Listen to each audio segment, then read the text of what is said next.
About innovation.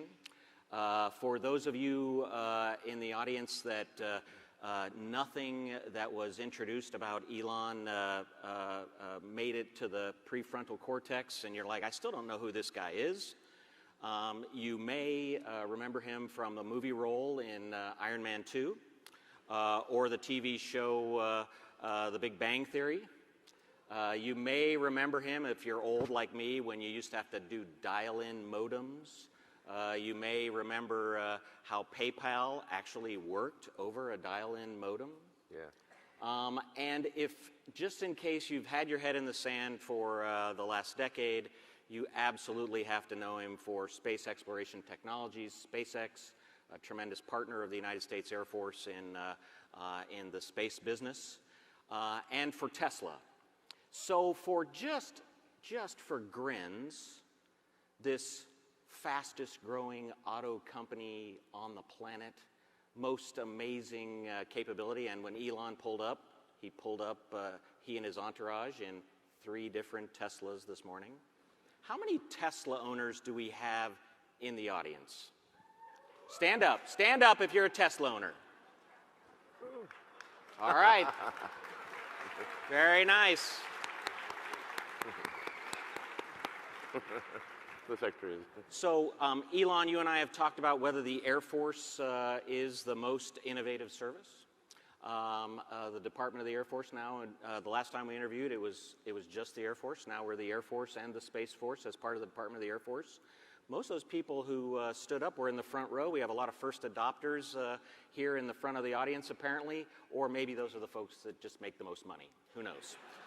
Okay, so again, today's discussion is about innovation and how we can make the Department of the Air Force the most innovative department within the Department of Defense and perhaps across the United States government. So, Elon, question number 1. When you put a weapon system or a product into production and you start delivering it to your customers, very, very frequently there is a pushback within the production organization that, you know, we don't want to change that product too much. It's successful. We have a lot of legacy systems that we're responsible for in the Department of the Air Force. There is a lot of reticence at times to incrementally improve or add new capabilities to those systems. From the context of Tesla and SpaceX, how do you motivate your workforce? How do you work with your customers? How do you work with technologists in your ecosystems, your various ecosystems, to try and make sure that products don't become stagnant and they continue to incrementally improve over time? Sure. Well, first of all, thanks for having me here. It's an honor to be here with you and with everyone else from the Space/Air Force.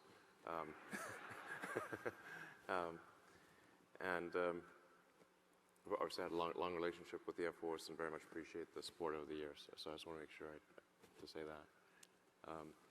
And look forward to doing a lot of interesting things in the future. I think it's actually it's cool that there is that the creation of the Space Force is happening. I think it makes sense that there's a major branch for every domain, with that, so the domain of space and the domain of air are both important, but I think space is certainly a medium of its own. Sure. I think there's some very exciting things that are possible.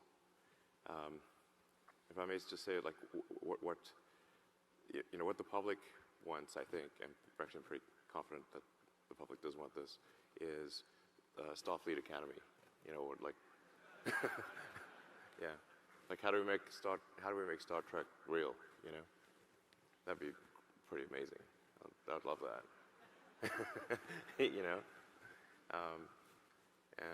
So I think like the fastest we can make sort of Starfleet real, then we should try to do that. Well, so Elon, speaking for the United States Space Force, there already is a Starfleet Academy. It's the United States Air Force Academy in Colorado Springs, Colorado. Sure. Nope, I've been there. I've given a talk, and you know, the first launch of Falcon 1, we had a Falcon sat from the Air Force Academy. That rocket blew up, but but then the funny thing is that it blew up. Like, this truth is stranger than fiction. The satellite was shot through the fairing, arced through the air a couple hundred meters, and then plunged through the roof of a tool shed, and then landed on the floor. And was actually in reasonably good shape. I mean, for crashing through the ceiling, but you know, you're like recognizable, you know. And we gave it back, and so we've not lost one of your satellites. So from a SpaceX perspective, buff it out. a partial mission success. Yeah, it's like, well, it's not lost. I'm just saying, it's a little worse for wear, but you know, but here you go. But then we subsequently launched future Falcon sats to actual orbit. That was great. So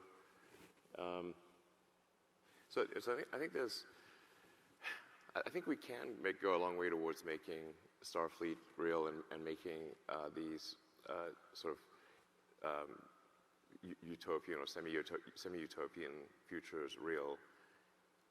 But it will definitely require radical innovation. One can't get there by incrementally innovating expendable boosters. There's just no way. Yeah. So I think we need to push for radical breakthroughs. And if you don't push for radical breakthroughs, you're not going to get radical outcomes. And that does mean taking risks. And common sense that if you take a big risk, in order to have a big reward, there must be a big risk. It's most of the time you cannot find big reward for small risk. Those are rare. So you're going to have some proportionality with the risk and reward. But if the goal is important enough, and I think increasingly the goal is important for many reasons. The goal of having the best technology in space, that is, I think, going to become increasingly important, and it'll be increasingly important for the United States to use what I think is its greatest attribute, which is invention and innovation, to create space technology that is the best in the world. And in fact, I think if the United States does not use breakthrough innovation, it will fall behind. Yeah. So I think this is not something that was a risk in times past, but I think is a risk now. Okay. So, yeah. Do you characterize that risk in terms of peer adversary competition around the planet? Are you suggesting that it's our adversaries that require us to be those radical innovators, or is it just we can't become complacent and stay incrementally improving our systems? We must take those giant leaps forward as a nation, regardless of the competition. I think there's little. I have zero doubt that if the United States does not seek great innovations in space, it will be second in space. Okay. With as sure as night follows day. So it is a big deal. But this is a very innovative. There's no country more innovative and inventive than the United States. So it's just important to use that attribute. That's the ace card. Okay. Yeah. And since it seems like we're going down the geopolitical path here on the questions, how does the United States as a nation maintain that innovative edge, that ability to invest in things and take those risks? What kind of governmental policies or processes do we have to encourage the right kinds of behavior in your view? Well, I think having outcome-based procurement is actually very important. Okay. So you say, like, this is the outcome that is sought, and whoever can achieve this outcome or achieve this outcome to a greater degree, that company will, that's who the Air Force will do business with, and will procure the thing that is radically innovative as measured by what is important for leadership in space.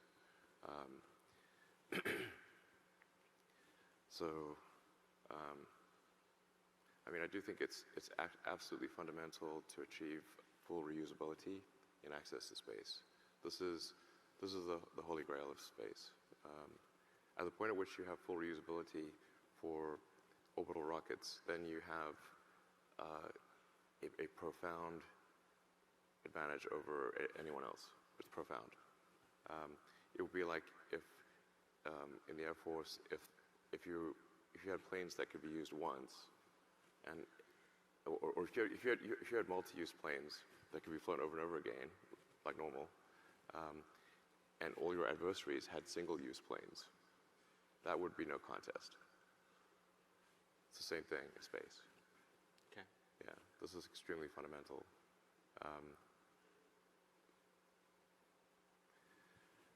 So the cost of propellant is typically on the order of 1% of the cost of the vehicle, or less. So if you have a vehicle that is, say, I don't know, locks kerosene, like Falcon 9 or something like that, you know, it's the oxygen and the fuel are, yeah, maybe $500,000 or something like that. But then, depending upon the mission price can be anywhere from like $60 to $100 million. So now Falcon 9 is a partially reusable vehicle, but not fully. The vehicle we're working on right now, which is quite difficult, is Starship.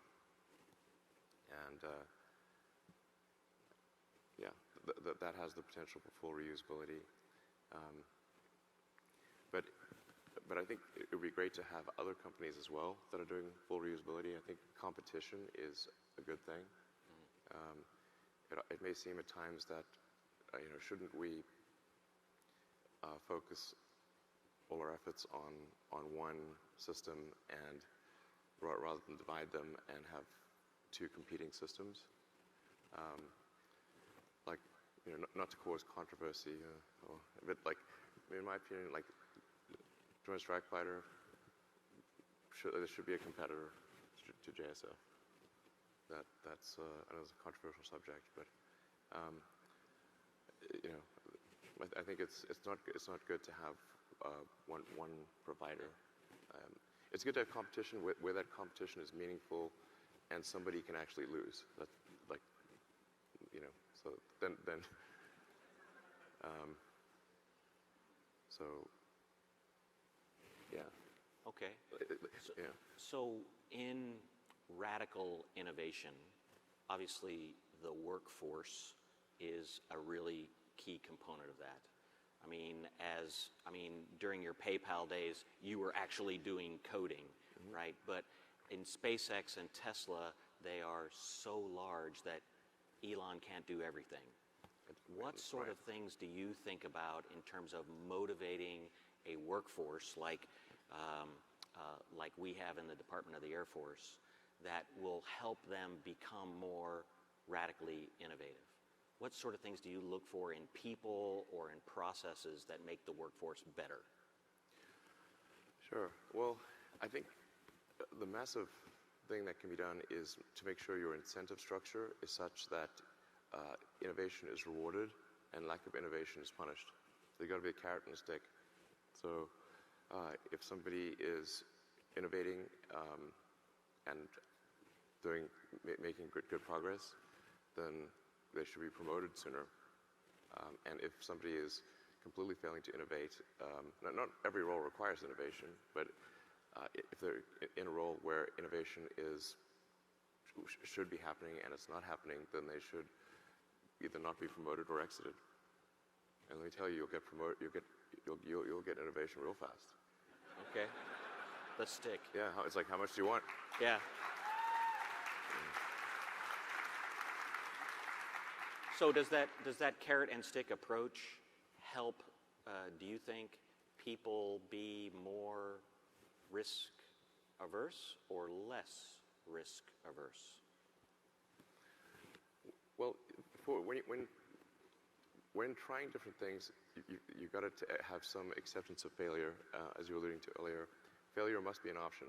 If failure is not an option, it's going to result in extremely conservative choices, and you may get something even worse than lack of innovation. Things may go backwards. If what you really want is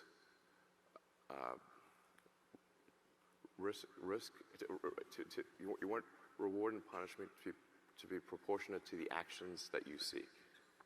So if what you're seeking is innovation, then you should reward success in innovation, and only there should be minor consequences for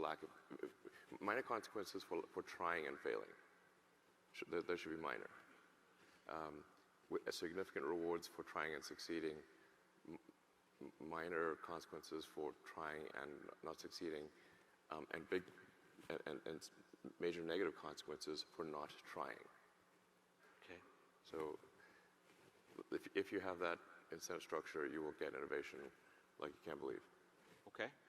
Yeah. So you've talked at Tesla shareholder meetings and in various interviews that you consider the machine that builds the machine Yes.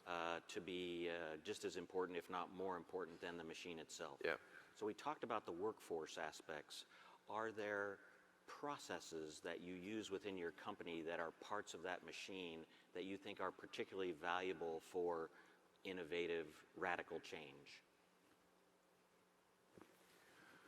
Well, what I mean by the machine that builds the machine is that the production, designing the production system of a new product is, I think, at least an order of magnitude or 2 orders of magnitude harder than designing the initial prototype. Yeah.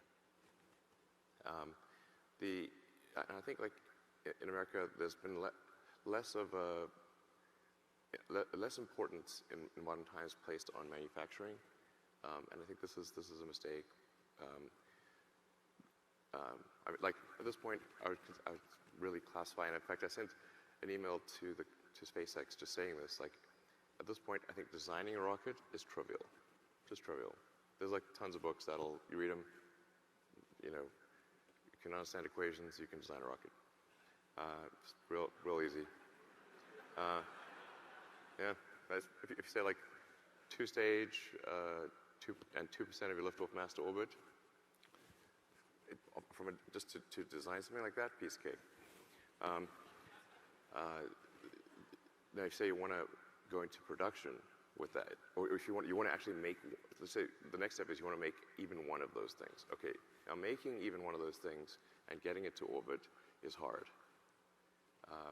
But the designing of it is not hard. The making of even one is hard. The making of a production line that builds and launches many is extremely hard. And then the next level beyond that would be creating a fully reusable system and having that be in volume production and volume launch. That's super, super hard. But by building a machine that builds a machine, I mean creating the production system. And I keep emphasizing to SpaceX, the hard part is making it and making lots of them and launching frequently. Because reuse must not just be it can't be reused like the shuttle. It's got to be rapid and complete reuse. So the shuttle was a case where the reuse was very slow and it was not complete. The main tank was lost every time, and refurbing the shuttle between flights was extremely expensive. It's not even clear whether it was worth recovering the booster shells from the ocean. So just like an aircraft, the rocket must be rapidly and completely reusable, and then you need lots of them. And then I've been sort of just doing back of the envelope of what's needed to establish a self-sustaining city on Mars. And these are like big numbers, but I think you need on the order of 1 million tons to the surface of Mars, useful payload, something like that. Because we sit on the top of a massive base of infrastructure, or the economy is. You think of all the things that are mined and then refined, and then there's many steps in the refinement. And in order to produce like your phone or your toaster even, there's a vast base of industry that was required to produce even a simple household item. Yeah. It's very difficult. So you've got to recreate that on Mars. So 1 million tons on Mars means, and we're just talking orders of magnitude here. And hopefully it's not 10 million tons, and hopefully maybe it's less than 1 million tons, but probably not 100,000 tons. So that means you need to get about 5 million tons to Earth orbit of useful payload. So you're talking so essentially, unless you have a launch system that is somewhere in the megaton per year range to orbit, it's not relevant. Okay. Yeah. So Starlink, as you're scaling to build more and more Starlink satellites to go on more and more reusable rockets, what are some of the challenges you've had to overcome in Starlink production so that you can perfect that machine that builds the machine? Yeah, Starlink production is going well, actually. That was a hard thing to get right. We had many iterations on the Starlink prototypes, and then, as I said, then building the Starlink production line was, I don't know, 1,000% harder than designing the satellite to begin with. But it is important to have like to design for manufacturing and have a tight feedback loop between the design of the object and the manufacturing system. So when you design the object at first, you don't realize all the parts that are really difficult to manufacture, and so having the manufacturing system and the design bring those up at the same time, so that you're actually in the beginning making a thing that you know is wrong, but you're actually figuring out what's hard to manufacture. Okay. That's the real problem. So we brought up the Starlink production line before we actually had the design finalized, which is actually the right thing to do. And then we discover, there's all these things that in the design that are very difficult to make, and so therefore we must change the design. And the satellite ended up having the same capability, but just was very easy to make and launch. So, I'd say very easy. It's sort of hard, but it's being done, and the satellites are being produced at a rate now faster than we can launch them. So, and the cost of the satellite has dropped below the cost of transporting it to orbit. So even when taking the Falcon 9 in the most reused configuration, which is you get the booster back and you get the fairings back, the cost of transporting the satellite to orbit exceeds the cost of the satellite. So the satellite's in a good situation. Okay. And the cost of that satellite will keep coming down as we ramp up rates and make design improvements. So we really need Starship to carry Starlink in order to get the total delivered cost to orbit to be much better than it is today. Okay. Which is still pretty good. So in terms of deciding what to build, you can take feedback from customers and let customers pull to you what they want, or you can be radically innovative within your company or a small set of individuals and develop something and push it into the industrial base. So customer pull would be Tesla owners wanting new features on the existing fleet. Push would be, company push would be something like when Apple pushed the iPad to everybody and nobody knew what an iPad was until they touched it and went, wow, Sure. Everybody wants an iPad now. What do you all think about in terms of that balance between customer pull and company push? Well, in the beginning, nobody wanted a Tesla, I can tell you that. When we made the original sort of Roadster sports car, people were like, well, why would I want an electric car? My gasoline car works fine. I'm like, no, electric car is better. I should try it. And it was hard, hard to get people to do a test drive. First of all, nobody knew who we were. They never heard of this company. And I'm like, yeah, we're named after Nikola Tesla. You know that guy? Nope. So for sure we were doing push in the beginning because people said there was no one telling us that they wanted an electric car. So it was not out of like, it was like lots of people coming up to me saying, hey, I really want an electric car. I heard that 0 times. So people were like, it's like, man, we better make an electric car and show that these things can be good. And then people want them. It's like, I think it was like Henry Ford said, like when we're talking about the Model T, it's like if you asked the public what they wanted, they'd say a faster horse. Mm-hmm. So if you did like a big survey and said, well, hey, public, before automobiles, what would you like? It's like, well, I'd like my horse to go 3 miles an hour faster and eat less food and, be stronger and live longer and that kind of thing. There'll be basically a bunch of incremental improvements on a horse.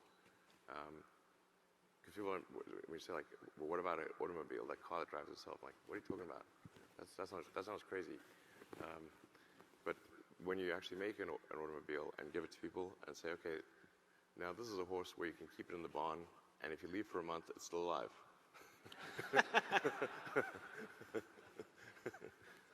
Yeah. So carry more weight than a horse and go further and that kind of thing. So,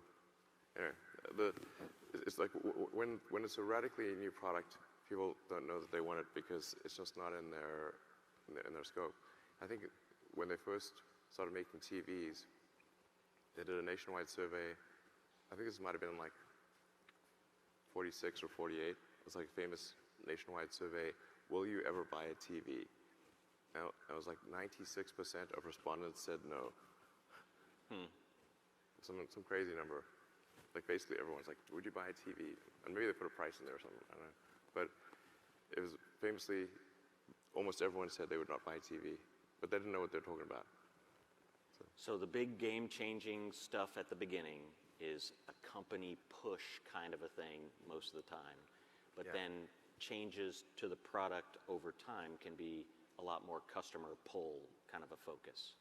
Yeah, changes to the product over time can be incremental changes. Then the customers can certainly tell you, it's good to get customer feedback to say, how can we improve the product?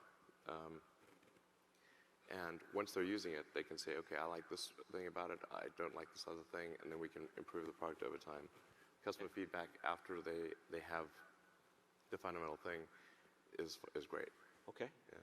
Okay, so in the audience here, we have a lot of air and space warfighters. We have so people who use systems. We have a lot of developmental teams on both the government and the industry side, and we have the air and space leadership of the nation. So I got a little lightning round here for you. Great. To try and influence maybe some of those younger folks in the back who are looking for the next big thing. So, in terms of different kinds of technology, whether it's artificial intelligence or medical or batteries or whatever, in the next 5 years, what technology do you think will see the most advancement? Well, it's difficult to assess most in those contexts because they're very different. But I think probably the most transformative, most fundamentally transformative will be AI. AI, okay. And if you were recommending to some of the young officers and enlisted troops in the room what sort of degrees to pursue at college, or what sort of education that they should prioritize for themselves in the modern era, what would you recommend? Computer science and physics. Computer science and physics, okay. How many computer science people do we have out there? How many physics people? Okay, we need more, apparently. Okay. I mean, it's essentially information theory and physical theory. If you want to understand the nature of the universe, these have very good predictive power, physics and computer science. Okay. Yeah. Okay. As a nation that is interested in radical innovation to maintain its competitive edge, what are the things that the Department of the Air Force should be investing more in other than reusable rockets, from your perspective? Again, I can't emphasize enough how important reusable rockets are. You know, you'll love it. It's great. And I think that you could actually do point-to-point on Earth with, to go long distances and be much better than aircraft. Because, I mean, basically, just think of like ICBM minus the nuke, add land, So it's just sort of in the option package, just, uncheck nuke and then add landing system. Check. And that's definitely going to get you wherever you want to go the fastest. Because that's why they made ICBMs. They get there the fastest. So I think that's going to be pretty exciting. Yeah, I think.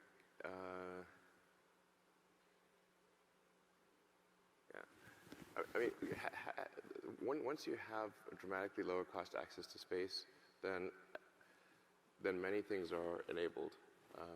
You can think of like, once you got the Union Pacific Railroad, then getting to the West Coast was much faster and much less dangerous. Yeah. You're not likely to sort of end up eating your compatriots in a snowy situation. So you can just take the train. So in the beginning they thought, why the heck are they building that stupid railway? There's nobody there. and they're like, but once you build the railway, they're like, okay, now it's easy to get to the West Coast, and now a huge portion of the U.S. population is on the West Coast. And actually, California is the most populous state in the nation. But it used to be, least populous, I suppose, or pretty low. So many things are possible once the transport problem is solved. So that's why I think it's so fundamental. If you can't get there, or getting there takes a long time, and you can't risk, and every mission's got to work, then it's very hard to innovate. Yeah. It's got to be that, okay, some missions won't work, and the cost of running the experiment is low.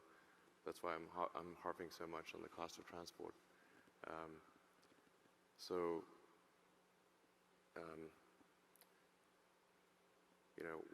Once you're there, I think, say, establishing a base on the Moon or base on Mars, there's just a tremendous amount of work that's needed to create a self-sustaining base on the Moon or Mars, and it opens up a tremendous amount of opportunity, just as the Union Pacific Railroad did. by making access to the West Coast much easier. Okay. Yeah. I mean, outside of the space realm, I think there's still a lot of opportunity in tunnels. I've been saying that for a long time. And tunnels are great.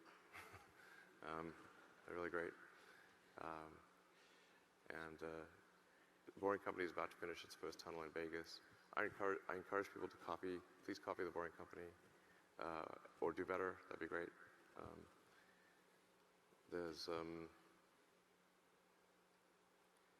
lot of.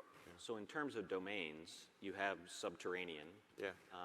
Obviously, Tesla covers the ground domain as capabilities. You've got the space domain covered with SpaceX and Starlink capabilities. I think this is the Air Warfare Symposium. Folks in the audience might be interested in if you have any ideas for the air domain specifically.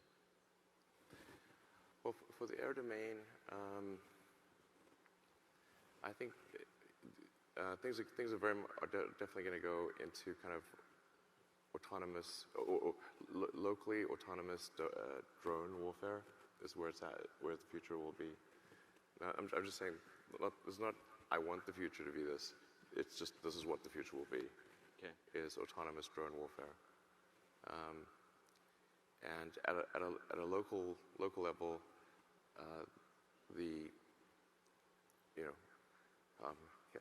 can't believe I'm saying this because this is like dangerous, but it's simply what will occur is sort of drones locally being autonomous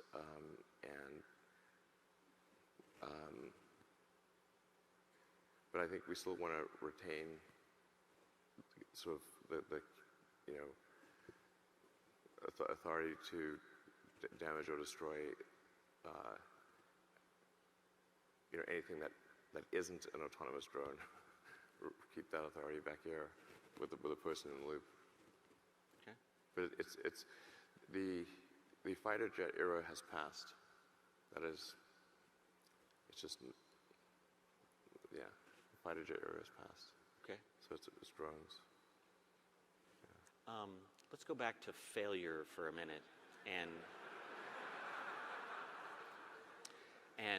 the mindset that you and your leadership team at Tesla and SpaceX have on failure. I mean, the SpaceX blooper reel that you guys did in, Sure. I think it was 2017 timeframe, was definitely, hey, we embrace this learning that occurs.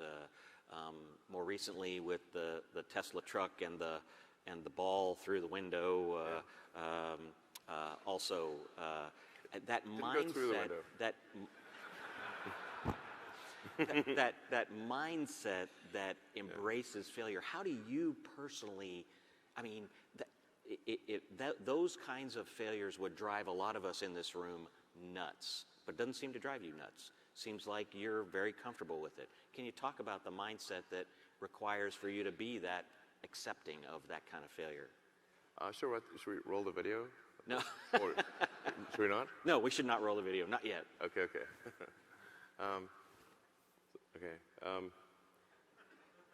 Well, I think of these things as just there's a certain amount of time, and within that time, you want the best net outcome. So, for all the set of actions that you can do, there's going to be some of which will fail, some of which will succeed, and you want the net useful output of your set of actions to be the highest. I'm going to use a baseball analogy. Baseball, they don't let you just sit there and wait for the perfect pitch until you get a real easy one. They can give you 3 shots. And on the third one, they say, okay, you go back to put somebody else up there. So your 3 strikes on baseball, not on bat anymore. So what you're really looking for is what's the batting average? How you doing on score. And just, there's going to be some amount of failure. But you want your net output, net useful output to be maximized. Failure is essentially irrelevant unless it is catastrophic. Okay. Yeah. Okay. Intellectual property.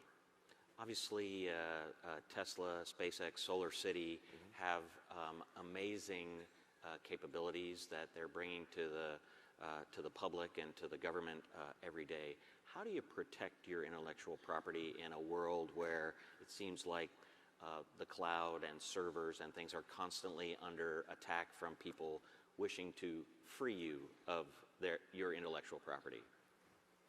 Yeah, well, actually, at Tesla, we just open sourced our patents some years ago, so anyone can use our patents. So we really have not tried to protect intellectual property in that sense. We've tried to actually smooth the path, because the overarching goal of Tesla is to accelerate the advent of sustainable energy. And so if we created a patent portfolio that discouraged other companies from making electric cars, that would be inconsistent with our mission.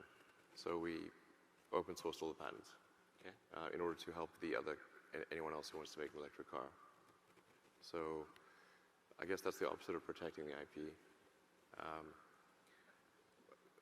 Now the real way I think you actually achieve intellectual property protection is by innovating fast enough.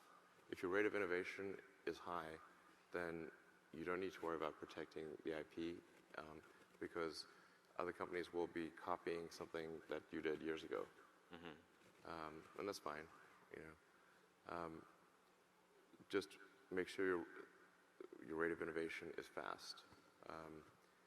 Speed of innovation is what matters. And I do say this to my teams quite a lot, that innovation per unit time, as I go innovation per year, if you want to say it, is what matters, not innovation absent time. Because if you wanted to make, say, 100% improvement in something, and that took 100 years or 1 year, that's radically different. So it's like, what is your rate of innovation? That matters. And is the rate of innovation, is that accelerating or decelerating? And a weird thing happens when companies get big is that most companies or organizations, the bigger they get, they tend to get less innovative. Not just less innovative on a per person basis, but less innovative in the absolute. And I think this is probably because the incentive structure is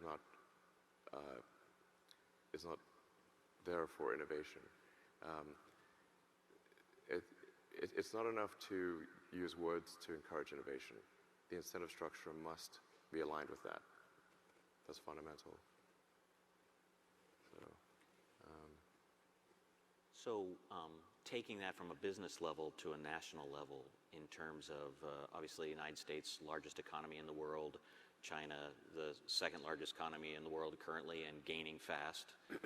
What sort of things that could you share with the audience here that are your thoughts on the competition, economic or military, between the United States and China? Sure. Well, I think China's a real interesting country, I have to say. The thing to appreciate about China is just that there's a lot of really smart, really hardworking people there, and they're going to do a lot of great things. This is sort of, independent of Chinese government policy. They're just going to do a lot of interesting things. The thing that will feel pretty strange is that the Chinese economy is going to be probably at least twice as big as the U.S. economy. Maybe 3 times, but at least twice. And that assumes a GDP per capita still less than the U.S. But since they have about 4 or 5 times the population, then it would only require getting to a GDP per capita of half the United States for their economy to be twice the size of ours. And as I'm sure people in this room know, the foundation of war is economics. And so if you have half the resources of the counterparty, then you better be real innovative. If you're not innovative, you're going to lose. I'm not sure whether that's a cyber attack that's ongoing or not here, so.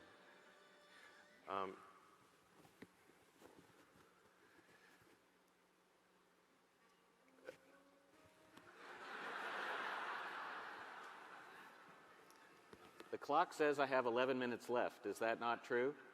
Let's get some smooth. All right, so smooth jazz, now Elon. Smooth jazz.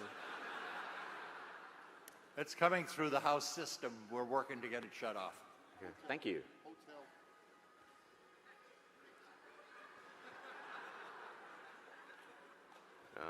Yes, well, anyway.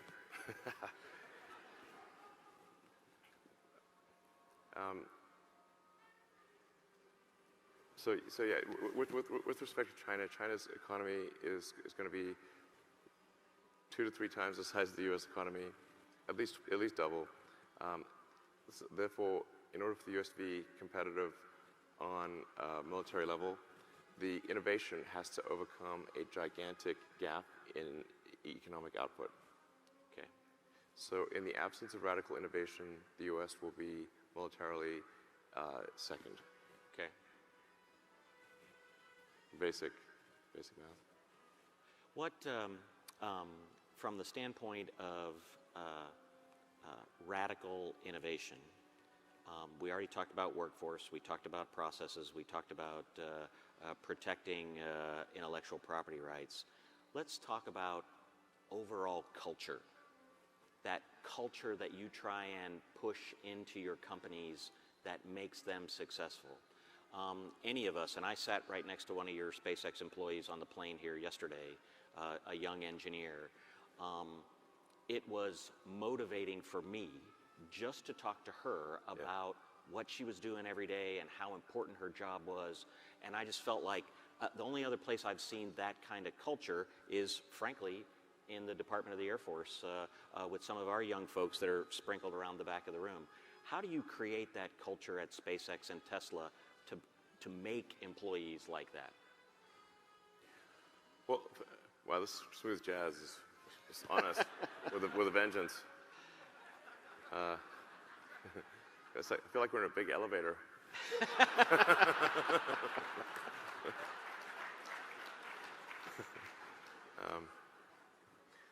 So, well, first of all, when we interview people, we do ask for some evidence of exceptional ability, which in most cases includes innovation. This is not to say that everyone needs to be innovative. But we certainly need those that are doing advanced engineering to be innovative. And ideally, everyone is at least to some degree innovative. So at the interview point, we select for people who want to create new technology, and then the incentive structure is set up such that innovation is rewarded. Making mistakes along the way does not come with a big penalty,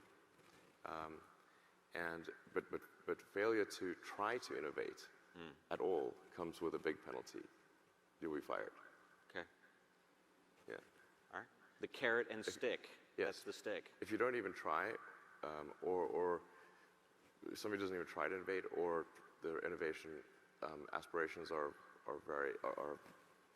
not very good, then they will no longer be at the company. Okay. Okay. Yeah. All right. So we got about 5 minutes left, and what I'd like to do is just turn it over to you, Elon, to talk about whatever you'd like to talk about.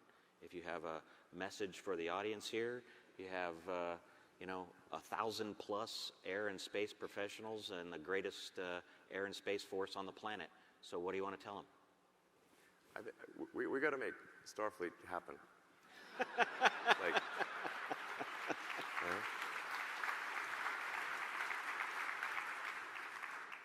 So we want, like, I don't know, real big spaceships that can go far places, and well, this will probably get me into the most trouble of all. I think this should be a new uniform. That's, you know, that's like, I don't know, cool uniforms, cool spaceships, you know. I think that's what, when the public hears Space Force, that's what they think. It's like, okay, we're gonna have like some sweet spaceships and like pretty good uniforms and stuff, and that's what the public wants. So, yeah, we want the sci-fi futures, the good sci-fi futures to be real, and ideally to become real while we're still alive. You know, and we want to see it happen. And so, I think we really need to drive the rate of innovation to be such that we would see big breakthroughs, big improvements in space technology in the years to come. So, yeah, so like just try to make Starfleet happen as soon as humanly possible, and definitely while we're still alive.